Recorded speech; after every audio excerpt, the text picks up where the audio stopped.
so tisti ukrepi, ki pomagajo, ko želimo promovirati rabo manjšinskega jezika.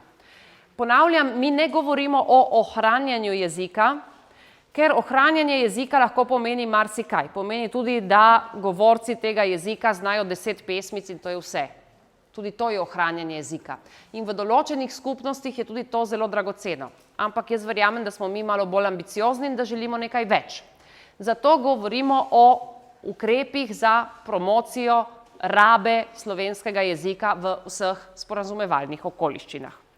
Ti ukrepi niso sad moje domišljije, ampak sem jih pobrala od tako imenovanih dobrih praks pri drugih manjšinah. Ker veste, manjšin na tem svetu je ogromno. In vsaka si izmisli nekaj dobrega in vsaka si izmisli nekaj slabega in zakaj ne bi tistega dobrega pobrali od sosedov. Tole zadevo so si izmislili Indijanci v Ameriki. Indijanci v Ameriki imajo v primerjavi z nami dosti bolj žalostno situacijo. To so plemena, veste, kaj se je z njimi dogajalo, ne, v 19. stoletju in potem še v 20. stoletju. Ostalo je zelo malo teh govorcev, živijo na geografsko zelo omejenih območjih, delno v rezervatih, delno tudi ne. V glavnem težave so bile v glavnem 3. UNESCO je sestavil seznam dejavnikov, ki vplivajo na ohranjanje oziroma na izumiranje jezikov in jeziki indijanskih plemen so bili že zelo daleč na poti proti izumrtju. Namreč te jezike, vsakega od teh jezikov je govorilo manj kot 1000 govorcev. 1000 govorcev je tako, kako bi rekla, kritična meja. Okay? Ti govorci so bili večinoma stari, se pravi nad 65 let, ne, pomeni pač ne več aktivno prebivalstvo, ne. In pa ti govorci so ta jezik uporabljali samo še v nekaterih tako napol obrednih okoliščinah. Ne, torej ne povsod, ne v vsakdanjem sporazumevanju, ampak mogoče pri kakih praznikih, folklornih prireditvah, ne vem, kar so pač tega imeli.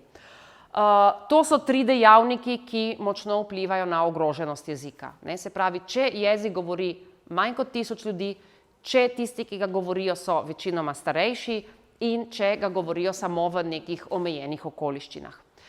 In to je tak primer res v svetovnem merilu dobre prakse, ker nekatera od teh plemen so zares naredila zelo, zelo veliko za promocijo jezika. In kaj so naredili? No, s tem krogom malce vidimo, ne, na katerih področjih so delali. Prva zadeva, ki so jo ugotovili, so pa delali v sodelovanju z nekimi ameriškimi univerzami, ne, ta projekt. Ni bilo tako, da se je zdaj nekdo zmislil, bom naredil projekt. Ne. Zadeva je bila kar kompleksna. Prva zadeva, so rekli, jezik mora biti povezan z dejavnostmi. Zdaj to verjetno še najlažje razumejo vzgojiteljce v vrtcu.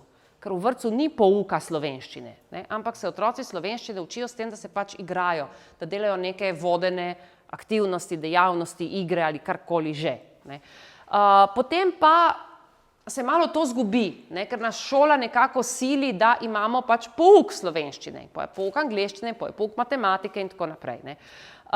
Zelo pomembno je, da se jezika učimo, kateregakoli, ne velja samo za slovenščino, seveda, pri nekih dejavnostih, kjer ta jezik konkretno uporabljamo. Zdaj, za italijanščino to ni problem, ker mi v italijanščini gremo k frizerki in frizerka medtem, ko nas striže, reče, vuoi capelli un po' più lunghi, vuoi un po' più corti, ti lascio i ricci, te li liscio, ti faccio il colore, karkoli pa že. Ne? In mi, takrat, ko jo poslušamo in ko jo odgovarjamo, se avtomatično učimo italijanščine. Mi se tega ne zavedamo, se ne trudimo, to nas ne stane nobenega trud, noben napor, ne, ni za nas to, ampak na ta način, pravimo temu, spontano usvajamo jezik. Če hodimo samo k italijanski frizerki, se slovenske frizerske terminologije ne bomo naučili nikoli. Ni šans. Zaradi tega je zelo pomembno, da jezik slovenski ali katerikoli drugi povežemo z nekimi dejavnostmi. Lahko je karkoli, lahko je kuhanje, lahko je smučanje, lahko je risanje, lahko je marsikaj, lahko je glasba, lahko je šport, lahko je pač nekaj, da nekaj delamo. Okay? Da ne samo sedimo in beremo oziroma se piflamo ali karkoli že. Ne. Zdaj, nekaj od tega mi delamo, ker mi imamo šole s slovenskim učnim jezikom, kar pomeni, da vse predmete otroci slišijo v slovenščini, ok, razen italijanščine, angleščine seveda, ne. Vse ostale predmete slišijo v slovenščini. Ampak zelo pomembno je, to so pokazale raziskave, recimo tudi pri narkomanih, to je sicer zdaj druga zgodba, ne, za narkomane ali za kakršnekoli odvisnike je zelo pomembno fizično delo. Okay? Ker naši možgani, saj vidite, ne, jaz se zdaj tle sprehajam, pa si predstavljam, da večina od vas med poukom se tudi sprehaja. Ne? To, da nekaj delamo, da nekaj se fizično premikamo, da nekaj delamo z rokami, da nekaj ustvarjamo, to zelo pomaga našim možganom. In zato je zelo pomembno, da je učenje jezika čim bolj povezano z neko dejavnostjo, z nekim praktičnim delom, fizičnim delom. Ja, no, da ne boste mislili, da zdaj, če jih peljete smučat, ste že rešili težavo, ne? To je samo en del zgodbe. Druga zadeva je tehnologija. Kot sem rekla prej, ne, tistim, ki ste bili prej prisotni, danes ljudje veliko večino svojega časa preživimo v stiku s tehnologijo. In veliko večino tega, kar komuniciramo nekim strojem. Pralnemu stroju rečemo, operi to stvar pri tej in tej temperaturi. Televiziji rečemo, prešaltaj me ta in ta kanal, da bom videla ta in ta film. Računalniku stalno nekaj razlagamo, ne, shrani, sprintaj, zbriši, karkoli že. Ne. Tudi, ko se pogovarjamo z ljudmi, se pogovarjamo o Facebooku, ne, pravimo deli, všečkaj. Ne.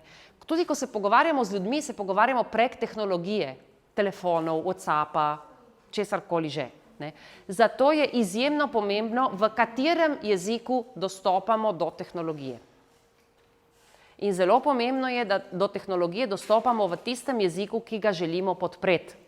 Zdaj, to je lahko slovenščina, lahko angleščina, lahko nemščina, lahko karkoli. Jaz stavim glavo, da velika večina tu prisotnih dostopa do tehnologije v italijanščini. Ker je najbolj komod, greš v trgovino, ti dajo telefon je že v italijanščini, čau. Ne? Če imate priložnost, so seveda velja za večje, ne, ki imajo telefon, sabo, računalnik in tako naprej. Žal velja tudi za otroke, ker jim starši, zato da imajo 5 minut miru, dajo tablet. Ne, zdaj, prejšnji teden sem bila na letalu in tam celo promovirajo, da na letalu dajo neke tablete, da otroci gledajo ene risanke, da imajo starši pol ure miru. In vsi ostali potniki seveda tudi. Če imate te situacije recimo v vrtcu, ne, da starši dajejo, jaz sicer se ne strinjam s tem, ne, ampak pustimo. Risanke v slovenščini, glasbo v slovenščini, karkoli pač že. Ne. Zelo pomembno je, da se otroci naučijo, da do tehnologije dostopajo v slovenščini. Vse nastavitve morajo biti v slovenščini. Karkoli jim dajete. Ne. Ali pa v angleščini, ali pa v nemščini, vseeno, ne, katerikoli jezik želite promovirati. Učno gradivo. Učno gradivo je malo trn v peti, ne. Zadnjič smo imeli isto izobraževanje v torek v Trstu in smo tle debatirali pol ure, ne, pri učnem gradivu. Jaz vem, da je problem z učnim gradivom.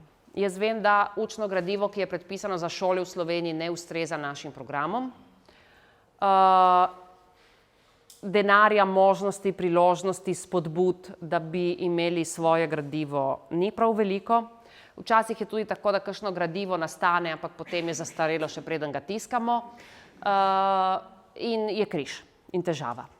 Ampak glejte, s tem, da otroci dobijo v roke italijanske učbenike, se v sekundi zruši vaše delo ur in ur in ur pridiganja v razredu. Ker v eni sekundi otrok dobi informacijo, da vse, kar ni v slovenščini, itak dobim v italijanščini. In to informacijo dobijo tudi starši. In zdaj otrok bo pomislil, tega, kako bi rekel, to so tiste informacije, ki jih ljudje dobimo, tako, veste, podzavestno. Ne? To ni una informacija, ki piše na vratih. Okay? Zakaj se moram sploh učiti slovenščine, če niti slovenskih učbenikov ni? Imamo italijanske učbenike, kamorkoli grem na ulico, vsi govorijo italijansko, grem v bar, vsi znajo italijansko, gledam televizijo, vse je v italijanščini, gledam internet, je v italijanščini, šolski računalnik imajo vsi programe v italijanščini, imam telefon v italijanščini, zakaj bi se moral učiti slovenščine? Zakaj? Čemu? Zakaj je to pomembno? Ja, vi jim lahko pridete, ja, pa to, pa ohranjanje, pa dvojezičnost, pa to, pa uno. Za njih je vse to zelo daleč. Okay? In zdaj, če dobijo še učbenik v italijanščini, učbenik predstavlja neke vrste avtoriteto zanje. Je tako kot učitelj. Ne? Učbenik je avtoriteta. Sami veste, meni kakšenkrat rečejo, tudi zadnjič v Trstu so mi rekli, profesorice, jaz sem poskusila nekaj časa biti brez učbenika, ampak ni isto, če jim dam fotokopije. Učbenik čisto drugače deluje, ne? Če vejo, da imajo eno knjigo in da bojo naredili od strani 0 do strani 20, recimo letos. Ne? Zato, če dobijo učbenik v italijanščini, je to rušenje let in let in let dela. En sam učbenik to zruši v 5 minutah. Tako da, prosim, ne uvajati italijanskih učbenikov. To je zelo narobe. In nimamo kaj delati seminarjev, kaj delati izobraževanja, kaj delati vsega. Jaz se zavedam, da je situacija tragična z učbeniki, predvsem pri kakšnih tehničnih predmetih je še bolj tragično, okay? Ampak ja, nima smisla, da si fajn po prstih s kladivom ne udarjamo. Okay? To je tako kot zlivanje vrelega olja na rane. Ne pomaga. Ja, usposabljanje učiteljev, ne, to je to, kar mi danes delamo. Žal, naše usposabljanje učiteljev ima en velik problem, ne, da je tako aspot. Ne, mi smo danes tle, potem čez 1 leto bomo mogoče nekje drugje, pol bo kakšen prišel malo bolj pogosto, kakšen ne bo prišel. Ja, vse pomaga, ampak če hočeš doseči določeno stopnjo, moraš kampanjsko izobraževati vse, obvezno, vedno, stalno. To je malo težava, ne? Ker če je človek 8 ur v razredu in potem ima še 4 ure obveznega izobraževanja in potem ima še kakšne druge stvari v življenju, Bogu hvala, ne? To ni enostavna zadeva. Ne? Ampak takrat, ko želiš res jezik promovirati, moraš iti skozi to in morajo iti skozi to vsi profesorji vseh predmetov. Ker manjšinskega jezika in jezika nasploh ne, se ne učiš samo pri slovenščini, ker sicer nimajo smisla šole s slovenskim učnim jezikom. Pol bi pač imeli italijanske šole in bi imeli 3 ure slovenščine na teden. Okay? Imamo slovenske šole, ker se slovenščine učimo pri vseh predmetih. Ne? Zato bi bilo nujno, da bi bilo izobraževanje kampanjsko stalno, zato ker vsi ljudje pozabljamo. Ne? Jaz nisem pozabila, kar sem slišala prejšnji mesec na enem izobraževanju, normalno. Ne? In mora biti skozi, čez vse predmete in čez vso šolsko vertikalo. Ja, slovari. Jaz ne vem, če vi še uporabljate une bukve, ne? Ampak na področju slovarjev se je zgodila ena velika revolucija. Na področju knjig se je zgodila ena velika revolucija. Danes so knjige postale užitek. Jaz še vedno zagovarjam tisto tiskano knjigo, veste, uno ta staro, ne? Ampak tista knjiga je za užitek. Tista knjiga je takrat, ko si na vlaku in se sprostiš in bereš na plaži, zvečer, na kavču, ne? Takrat je tista knjiga. Tisto knjigo izberemo, okay? Rečemo, to bom jaz danes bral, ker me to zanima. Ampak takrat, ko pa ljudje pridobivamo informacije, ker jih moramo dobiti nujno v tisti sekundi, takrat, ko delamo, recimo, ko prevajamo, noben prevajalec ne uporablja več papirnatih knjig. Ker imamo tu noter, jaz imam tu noter 34 slovarjev. Si vi predstavljate, da bi jaz 34 slovarji hodila po svetu? Slovari so danes prosto dostopni, ker se financirajo iz javnih virov. Slovari se morajo stalno posodabljati, tiskani slovari se ne posodabljajo stalno. Tudi če jih vsako leto natisnemo, so decembra že zastareli, pa jih ne vsako leto natisnemo, ne? Ker ni denarja za to. Okay? Tako da slovari morajo biti prosto dostopni in učite svoje, seveda ne v vrtcu, ne? Ampak potem učite, da uporabljajo spletne vire. Zato je nujno, da ste s spletnimi viri, jezikovnimi viri seznanjeni. Ker bojo to rabili, ker je to del njihovega vsakdana. In pa zadnja točka, ki je tudi boleča, ampak žal mora biti. Meni je vedno najtežje ocenjevanje. Ne vem, kako je vam. Jaz ocenjujem sicer odrasle ljudi na univerzi. Ma je mučno, ne? Je mučno. In zato ponavadi, kako naredimo une teste, dej sam da je, naredimo, ker mora biti. In potem se še njim nekaj opravičujemo, ne? Glejte, jaz bi tako rada, ne, ampak veste, kako je, ne moramo dati test in tako naprej, ne. Testiranje, če je narejeno pametno, je za motivacijo ključno. To so dokazali raziskave na področju učenja tujih jezikov. Angleščine, nemščine, francoščine, karkoli pa že. Testiranje pomaga ljudem, ki se učijo jezika, da vejo, kje so, pri čem so, do katere točke so prišli. Zato, da to vejo, pa morajo biti testi narejeni na en določen način. In sicer ti testi morajo biti objektivni. Kaj to pomeni? Jaz najrajši svojim študentom dam, jaz učim prevajanje, in jim najrajši dam tako nekaj za prevesti. In ker tam tudi najlepše vidiš ne samo, kaj kdo zna, ampak tudi, kako se kdo znajde, kako zna kdo kaj obrniti, kako si zna kaj pomagati, katera druga znanja ima, ki niso povezana z jezikom, ampak mogoče ima kakšna druga znanja, tudi z drugih področij in tako naprej. In ocenjuješ lahko res osebo kot celoto. Ampak veste, tisto ocenjevanje je potem vedno tako, da jaz tam 4 ure zvečer gledam, kako bom jaz tisto mu dala en plus, mu dala en minus in to stvar pokombinirala. To je fajn, tako ocenjevanje jaz mislim, da mora biti, ne, tudi na šoli mora biti. Ampak vsako toliko rabimo objektivno ocenjevanje s križci. Zakaj? Ker tam točno veš, da ne glede na to, če ti znaš zgodovino, znaš zemljepis, znaš matematiko, si poslušal v razredu, nisi poslušal v razredu, si malo bolj simpatičen profesorci, malo manj simpatičen profesorci, jaz imam tudi svoje simpatije, nekateri študenti so mi všeč, drugi mi niso, kaj čem pomagati, tako je, ne, vsi smo krvavi pod kožo. Objektivno ocenjevanje je z psihološkega vidika izjemno pomembno. Ne samo objektivno ocenjevanje. Okay? Ampak nekje morajo imeti enkrat na leto ali dvakrat na leto ali toliko, kot pač je potrebno, morajo dobiti naloge, ki so tako kot testi iz šole vožnje. Ne? Saj veste, kako ste naredili izpit, ne? S križci. Okay? Ker to njim pomaga. Takih testov je tudi na internetu veliko, ne? Če boste delali kakšne teste iz angleščine, boste šli na internet in tam odkljukali, ne? Ali pa dodali samo po eno besedo ali kaj takega. Ne? Tako testiranje je psihološko zelo pomembno in na to včasih mi pozabljamo, ker nam ni simpatično, meni tudi ni. Ne? Ampak dajte si ga vsako toliko omisliti. Ja, sprotno. Zakaj? Ker če je to enkrat na 10 let, mi ne pomaga. Ne? Zdaj, kaj pomeni sprotno? Vi presodite, ne? Mogoče na višji, če rečeš dvakrat na leto, si otroci že predstavljajo, otroci pač mladostniki, ne? Si že predstavljajo, enkrat bo februarja in enkrat bo junija.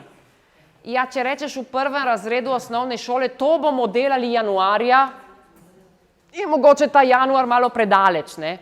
In je treba malo pogosteje to narediti, ne? In pa preverljivo. To je pa ključno, ne? Tle si zgrešil. Kaj sem zgrešil? Okay?